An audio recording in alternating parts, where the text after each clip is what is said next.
Hi guys, Master Schiele here. Today we're going to be talking about 10 tips to make you a better competitor.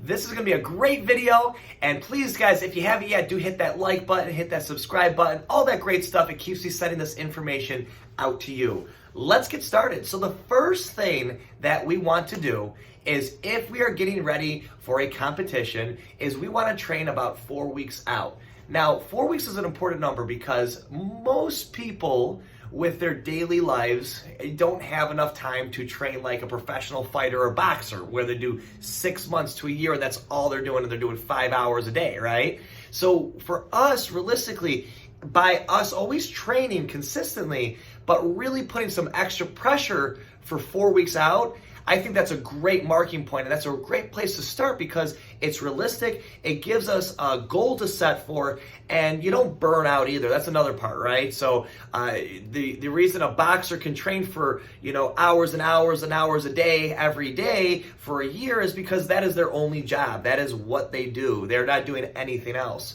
So for us, if for my adults, with work and family, and some of my kids with school and homework and everything there becomes a lot of pressure. So 4 weeks out is a really great place to start. If you didn't start yet, let's say a tournament, and you're looking at this video and a tournament's coming up, and you only have 2 weeks, 2 weeks is fine too. The idea is just to get started, but I would definitely recommend 4 weeks to really set yourself up for some great success out there.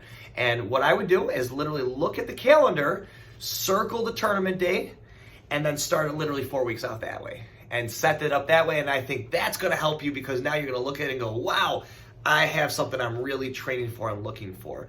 I love visuals, those help me. Let's get into our second one. So the second tip that we want to do is we want to overtrain. So think about this. If you were to run on a marathon or something like a race or something like that, let's say it was just a 5 mile, okay? And you had to run for 5 miles. However, you trained for only running 5 miles, and every time you ran 5 miles, and that's it. When the actual event happens, the pressure's on, whatever's there, you're not going to perform your best. So you need to overtrain. So you wouldn't want to train by doing 5 miles, you want to overtrain by doing 7 miles, 8 miles. Now when you actually go to the event, the pressure's on, the heart's going, you're going to be extra ready for that because you overtrained for that event.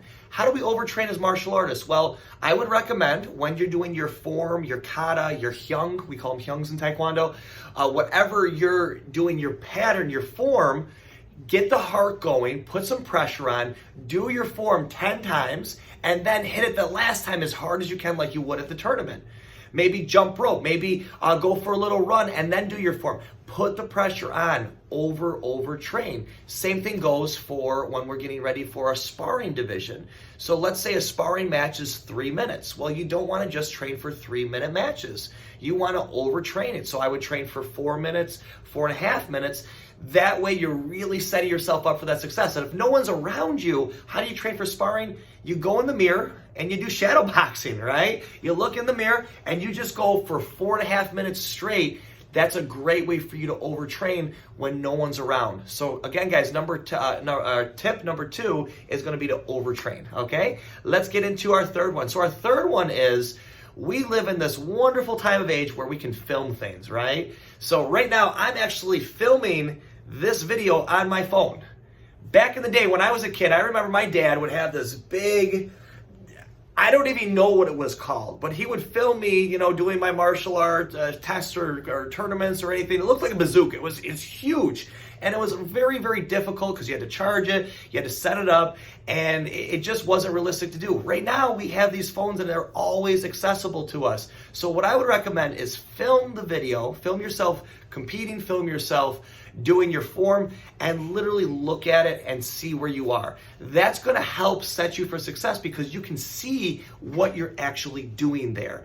That's why we want to film it. So tip number 3, guys, is to film it. Okay, let's get into number 4.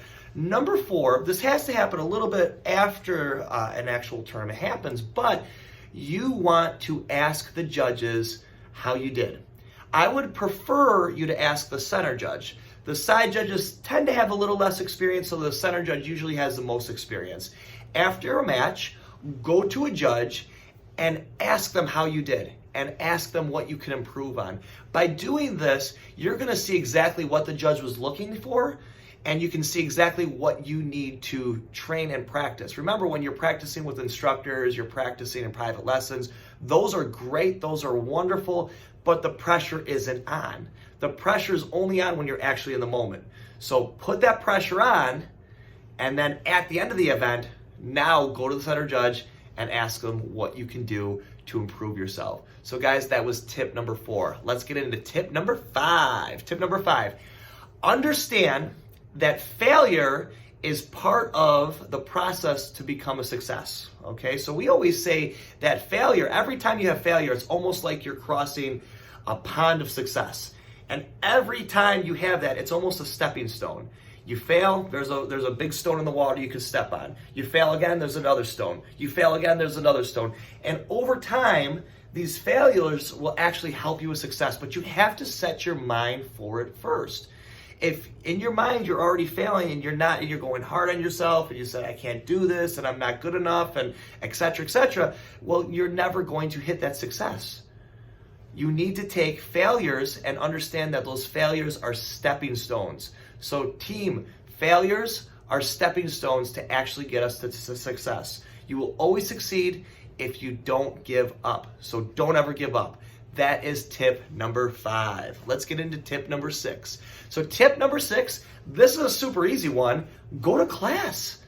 All right? I know that might seem a little obvious, but by going to class, you're staying in the zone. You can ask an instructor after class to help you, to look at your form. You're training with your classmates. It really helps to go to class. So, you don't want to be competing and on a journey of your own, right? If you want to get somewhere fast, you get there by yourself. If you want to get there where it really is going to make that difference, you want to be there as a team, because that team's going to really grow us the best way. So by being with your classmates and seeing what they're doing and working with them, that's what's going to happen.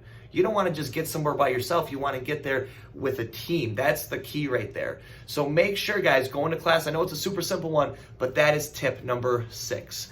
Let's go forward. Tip number 7. You are going to perform your routine, your kata, your hyung, your form in front of family and friends.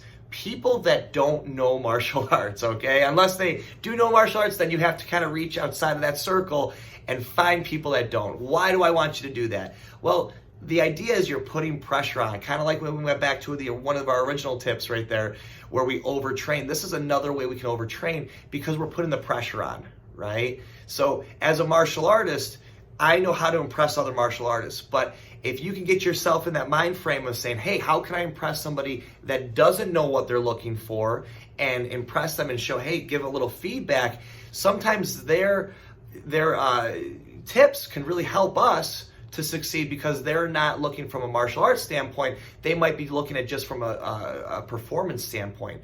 So that is a great tip. So I would go to family, friends, people that aren't involved in martial arts, and literally perform your routine for them and ask for a little feedback. That's a great tip, and I definitely would recommend that. So that is tip number 7. Let's get into tip number 8. So tip number 8, guys, is you want to, especially in that 4 weeks section, is you want to make sure throughout the week you are doing deep stretching and strengthening exercises. So the deep stretches to really open up. We're talking, doing the splits, having someone pull your leg and hold it up right there, really getting that deep stretching. And you want to do strengthening. So that strengthening is our slow kicks. We do them on the wall. We do them in class all the time. But the idea is you stretch the muscle, and you want to actually have the strength to get the kick at a high level right there. So stretching and strength conditioning, those are really, really important tips. And you want to make sure you're at least doing those when it comes to that tournament 3 times a week, in my opinion. That'll really get you enough time to really set yourself up for that, especially when you have that 4 weeks out. All right, let's go into our next one. Tip number 9.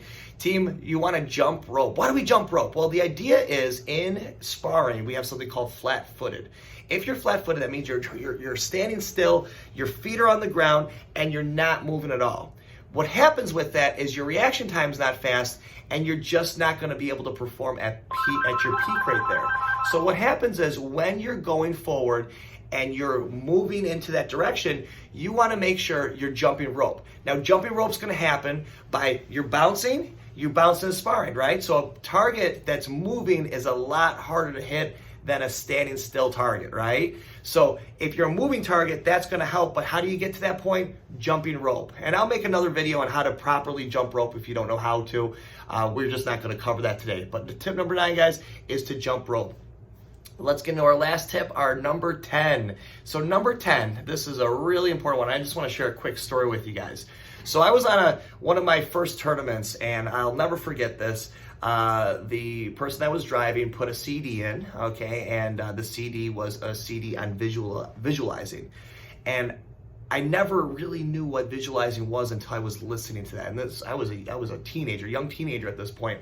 And what happened was he was talking about you need to see yourself in that place. You need to see yourself winning. You need to see yourself already receiving your trophy and how well you performed and the score and the points that you scored on. You want to visualize before this actually happens. And ever since that tournament, I've visualized every single time I've competed, because that always set me up for that success, and that most of the time would actually help me to win. And it never happens exactly like you visualize, but what you don't want to visualize is focusing on the negative things. Oh, what if I lose? What if someone's bigger than me? I don't know if I'm not feeling good today. You visualize those. That's what you're setting yourself up for. Visualize success.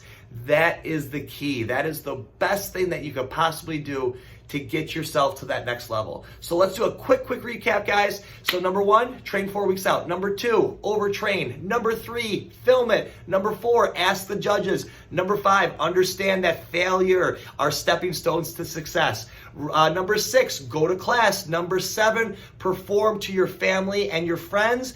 Number 8, deep stretching and strengthening exercises. Number 9, jump rope. And the last one is visualize. I hope this helped, and I'll see everyone at our next video. Thanks for watching, guys. We'll see you soon.